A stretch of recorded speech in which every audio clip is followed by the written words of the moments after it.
Hi there. Welcome to a special episode of the Cloud Security Podcast by Google. Thanks for joining us today. Your hosts here are myself, Timothy Peacock, the Senior Product Manager for Threat Detection here at Google Cloud, and Anton Juvakin, a Reformed Analyst and Senior Staff in Google Cloud's Office of the CISO. This is a special episode for Google's Cloud Next conference. You can go see more at cloud.withgoogle.com/next. You can find and subscribe to this podcast wherever you get your podcasts, as well as at our website. This is going to sound familiar. cloud.withgoogle.com/cloud-security/podcast. If you like our content and want it delivered to you piping hot every Monday or on special days like this episode, please do subscribe to our show. You can follow the show and argue with your hosts on Twitter as well, twitter.com/cloudsecpodcast.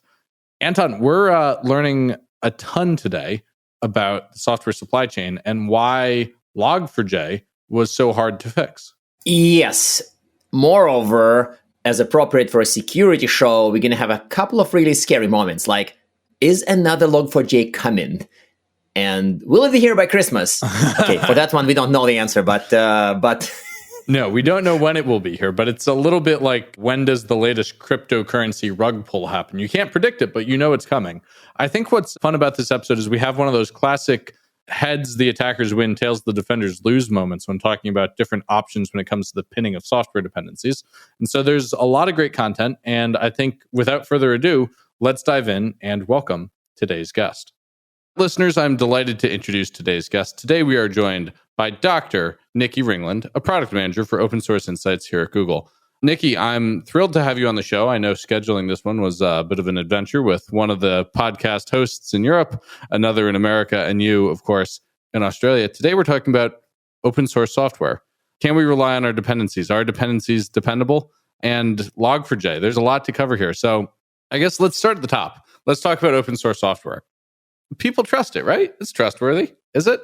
Absolutely. I mean, it's trustworthy in that people use it. So I guess the question answered itself. But assessing how trustworthy is a complex task.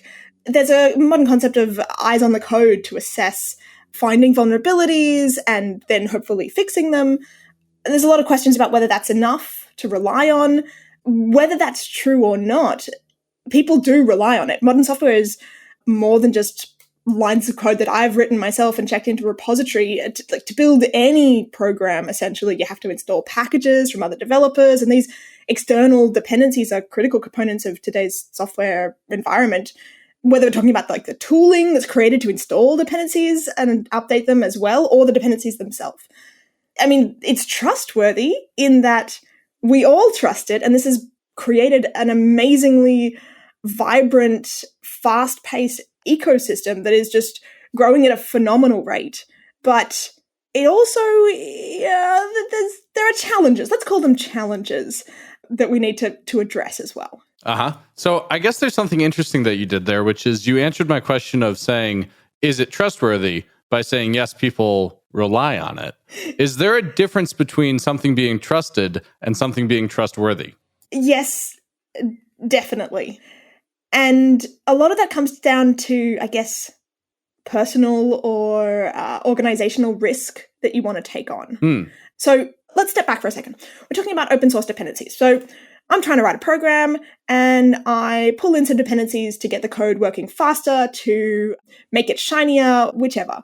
But I haven't written that code. Someone else has. And I inherently, by agreeing to use this code, form a trust relationship with them, someone I've never met, tens of thousands of people I've never met, and I am trusting them to not be trying to steal my credentials or my precious Bitcoin. There are some terrifying examples where that trust relationship has broken down. But the real question here is, how do we assess the risk of open source dependencies? And obviously, people across the ecosystem have assessed this risk and said it is a worthwhile risk. But a worthwhile risk to make hopefully informed decisions in. That makes a lot of sense. So this makes a lot of sense, yet we live in the world where disasters like Log4j happen, right? So it's almost like I want to use your sort of not overly optimistic, but positive take on trust in open source software and correlate it with a recent disaster such as Log4j and possibly other disasters, right? Like before that, we had OpenSSL disasters a good number of years ago, and there were other big sort of explosions, to use a possibly not very safe metaphor with open source. So how Log4j though seem to be as bad as it gets, like a bigger, as bad as they, I don't want to say as bad as we had so far, because obviously somebody would say, hold my beer, right? Then don't tempt fate, please. Yeah, it's like the Simpsons meme. This is the worst security breach of your life so far. So far. So why was it so bad? Why was Log4j such a big deal at an ecosystem level? Let me ask you a serious question and avoid this kind of doom-mongering to an extent possible. So there are a few things going on here. So first of all, remote code execution, which is the kind of vulnerability that happened in Log4j, they're a big deal, right? This is something that is as severe as it gets, pretty much, in terms of vulnerabilities and advisories. So it's something that if you were affected, you wanted to fix it immediately because people could run code on your machines. That's generally a bad idea. Okay, so there's the severity of the problem. Let's park that for a second.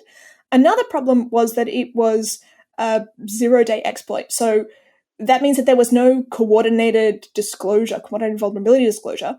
So basically everyone found out because the attack was happening. This is generally a really bad way to find out that you're vulnerable to something.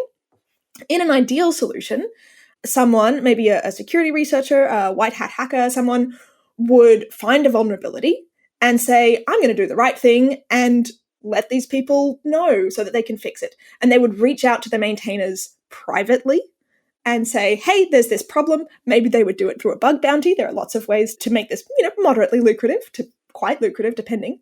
And that would allow the maintainers time to fix and mitigate the issue before everybody else found out about it. That did not happen here. So everybody found out about it and everyone was scrambling to fix it. Mm-hmm. It is scrambling, frankly, right? Yes. Some of them are still scrambling. Sorry. The scrambling has slowed, but that's probably a reflection on which parts of who's using the software and where they're using it and how they're using it. But there's another really big factor for Log4j that caused it to be such a big deal, and that is just how much of the ecosystem used Log4j. So 8% of the Maven ecosystem depended on Log4j. What is the Maven ecosystem? So for Java, if you're going to use packages, you download them, you get them primarily from Maven or a few other repositories. But this is a proxy for saying about 8% of all of the Java of all software, programs. Basically all software in that land. In that land, it's like you wake up in the morning and you're like, by the way, 8% of your software is bad. Yeah. It's like, yep. And further complicating it, right? When you're choosing dependencies, you're not just choosing a bit of code to use. You're making this trust relationship on this dependency, which it itself has a trust relationship on dependencies, and they have dependencies, and they have dependencies. And it sounds like a nice, clear tree, but it's not. It's a terrible cyclic graph, and it's just horrid. Ooh. And you can only affect changes in your direct dependencies. So if you're using in this graph, and we'll call it a tree for want of explanation, if it's down a little bit, you have to hope that everyone else fixes it so that you can pull in those fixed remediated versions. And we found that because of Log4j being a logging tool, it was used everywhere. And if you've got Log4j 8 levels deep, you have to wait for 8 people to independently go in and manually fix this issue. So that's probably the last big thing of why Log4j was such an event, is that because of how Java deals with dependencies, it wasn't a fix that could fix itself. So when we're choosing dependencies and when we're specifying which versions of dependencies to use, different language ecosystems have different conventions. And for Java, there's one other factor, which is that the Java ecosystem, the way that dependencies are specified, means that this didn't end up being a self-fixing problem. So let's go back here. What I mean here is how specific versions of packages are chosen depends on the requirements that are put on that package. And this changes based on different language ecosystems. Some language ecosystems like NPM tend to preference the most recently released version of a package. And other ones like Go tend to preference the older and more stable ones. Now, in all of these ecosystems, there are ways to override the defaults, but generally, language conventions are pretty ubiquitous. So in Java here, with Maven, what is predominantly used is this thing called soft version requirements. And these default to something that's a bit more like Go. If you want, it will not automatically pick up the most recently released version of a package. So what this means is that every single person who was trying to fix the issue, who was trying to mitigate this issue, had to go in and manually bump their dependency versions, which, if we're talking about 8% of the ecosystem, is a lot of manual work. So to make sure I understood this, there's really 4 reasons this was so bad. The vulnerability itself was quite severe. It was remote code execution. It was widely used. It was deeply depended on. And the language made it harder than other languages to deal with. Yeah. Also easy to exploit. You don't need to craft complicated. Sorry. The exploitation was trivial. And there's another reason, which was there's no coordinated disclosure on this one. Yes. So this was really kind of a perfect storm. Yeah. Oh, and also more of a social issue. Oh, and it gets worse. But wait, there is more. It was early mid-December.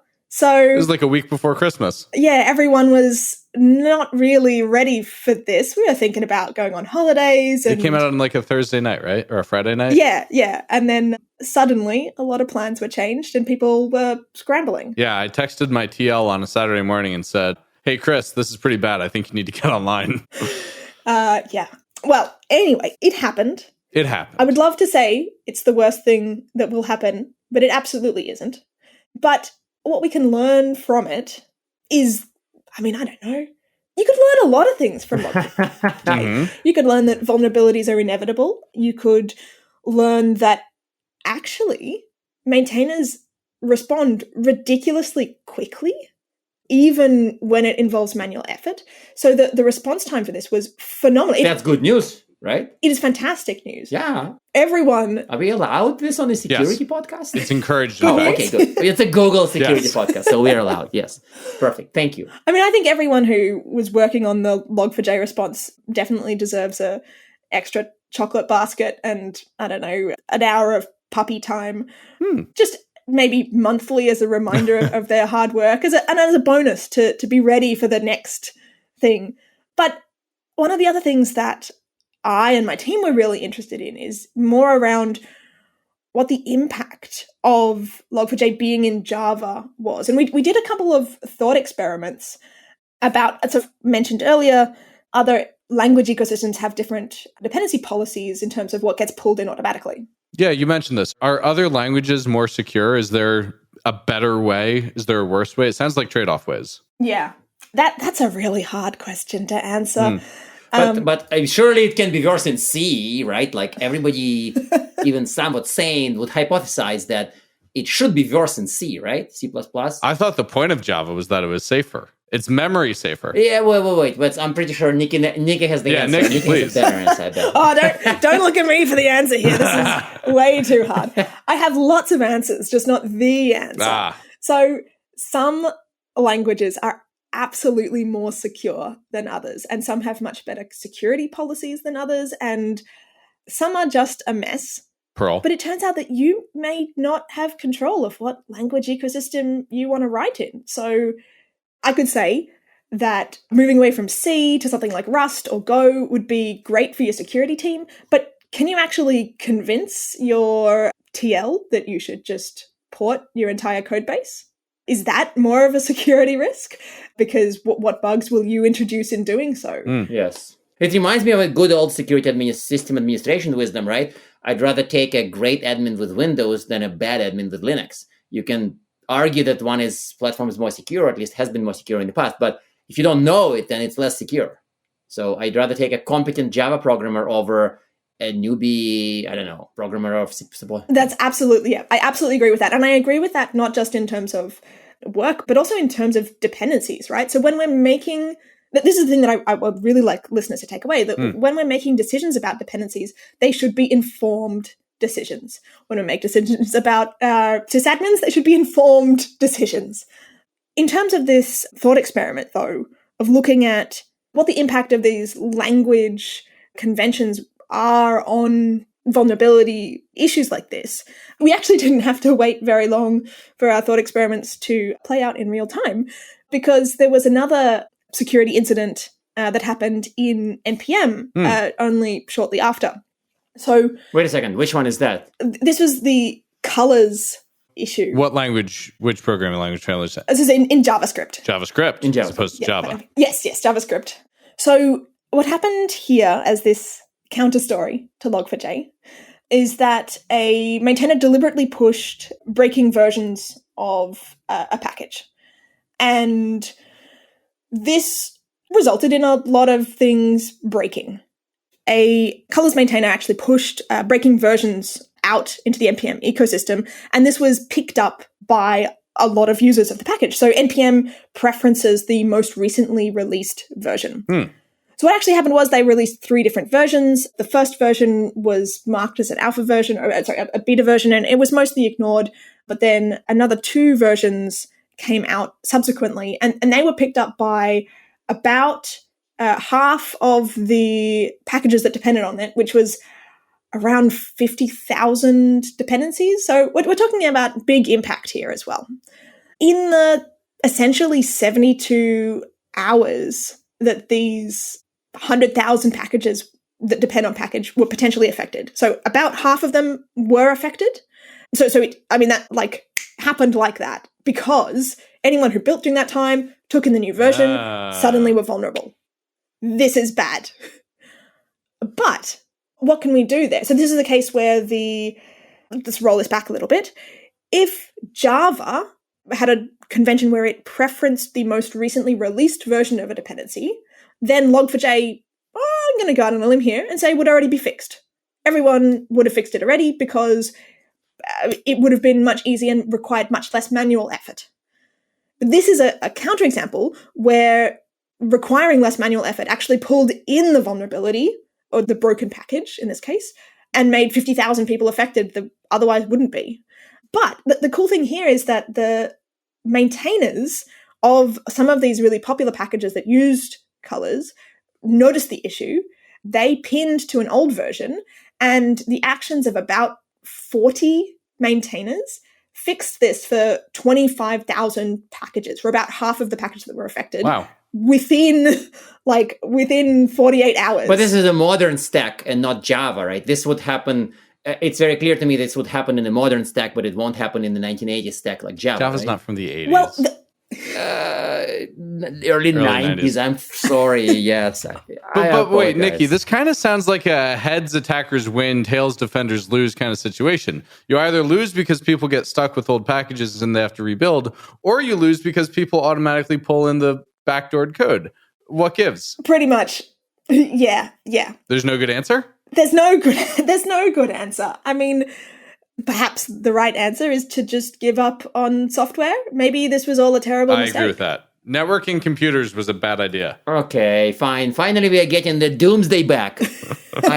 I'm happy now because we are coming back to a doomsday theme. Otherwise, we may lose our security professional cards or whatever.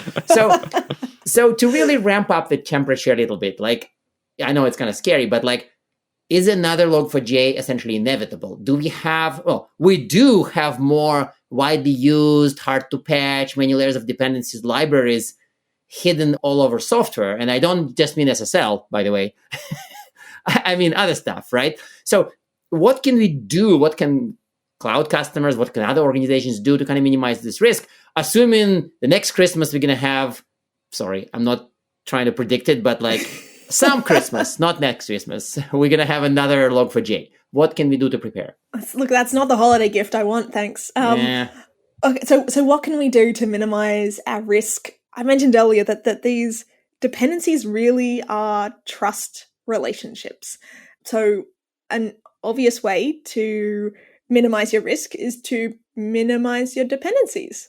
That sounds a lot easier said than done, but maybe just taking a bit of time to look at your dependency graph and think about whether all of those dependencies are actually required. So there's a Go proverb that a little copying is better than a little dependency. Huh. This is obviously moderately contentious. Yes, I was about to say, wait a second, what? Like many things in Go land. But I think it also has merit, right? So think about having to make conscious decisions about the dependencies that you're taking on and whether the risks really do outweigh the benefits. Even if the answer is always yes, at least it's something that you've thought through rather than just taking on packages that ubiquitous and potentially incredibly problematic. I think that's really interesting, actually. To borrow a proverb from another community, this is like risk-aware community programming. Exactly. Like we're being very thoughtful about what we're doing. We're not saying there's absolute right and wrong and there's hard lines,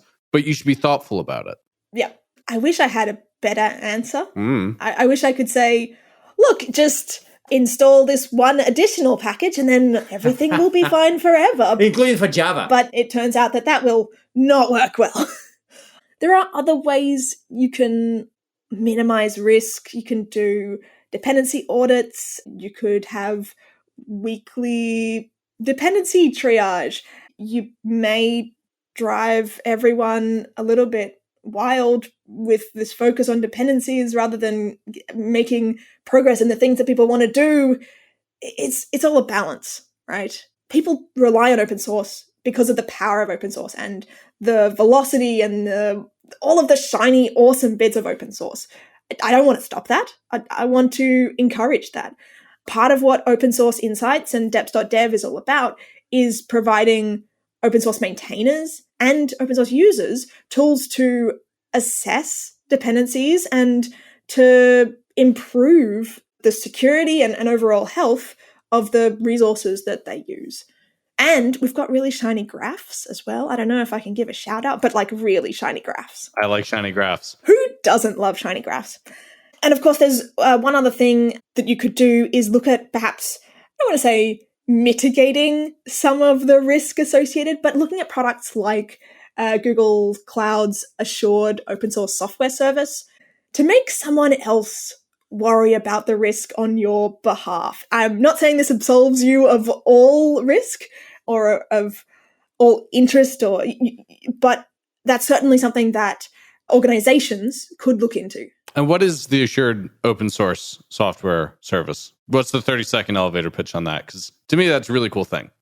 Yeah, so Assured OSS is a service that's brand new, provided by Google Cloud, to help mitigate a bunch of the risk of dependencies. So it lets Google take on a lot of the maintenance and like a health and assessment burden to help make your life a little easier. But you should still check out the shiny graphs on deps.dev.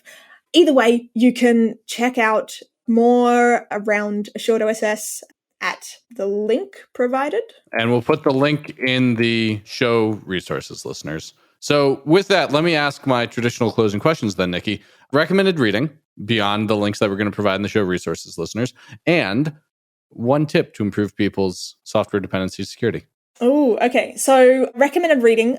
If you enjoyed this chat today, you would probably enjoy some of the things on our blog where my team uncovers some curiosities of the open source ecosystem. We just published one the other day on mean time to remediation and whether this is a good way of assessing the risk of a dependency. blog.deps.dev is where to go for that. Also, check out deps.dev and have I plugged the shiny graphs enough? They're really shiny. I'm starting to wonder if they're shiny at all, frankly. Okay, so let me take a step back. This is one of the ways. Okay, maybe this is the tip, right? If you suddenly find yourself impacted by the next Log4j because you're using open source dependencies, and it's somewhere in your dependencies, 8 levels down, and you don't know, and it's what do you do? The interactive graphs that we have on deps.dev, you can click through on the dependency, look at its dependence, and search for all of the dependencies that it has in the graph that are impacted by advisories or impacted by Log4j. And that means that what you can do is immediately assess whether this is even achievable for you to remediate right now, or whether it is just a spiral of doom and despair, and you should go for a walk and come back next week and try again later once some other versions between you and it have been fixed and patched and pushed. Amazing. Well, Nikki, thank you so much for joining us today. Listeners, I hope you found this hopefully not too frightening. I hope it wasn't frightening. I still think open source is fantastic and you should use dependencies and you should know what you use. Absolutely. Maybe that's the takeaway. I think that is the takeaway. You have to be risk aware and think things through. And go for it. Make a decision and build something awesome. A note of optimism. Thank you. Thank you for joining us. Thank you so much for having me. And thanks everyone for listening. And now we are at time. Thank you very much for listening and, of course, for subscribing. You can find this podcast at Google Podcasts, Apple Podcasts, Spotify, or wherever else you get your podcasts. Also, you can find us at our website, cloud.withgoogle.com/cloudsecurity/podcast. Please subscribe so that you don't miss episodes. You can follow us on Twitter, twitter.com/cloudsecpodcast. Your hosts are also on Twitter at Anton_Chuvakian and _Team Pico. Tweet at us, email us, argue with us, and if you like or hate what we hear, we can invite you to the next episode. See you on the next Cloud Security Podcast episode.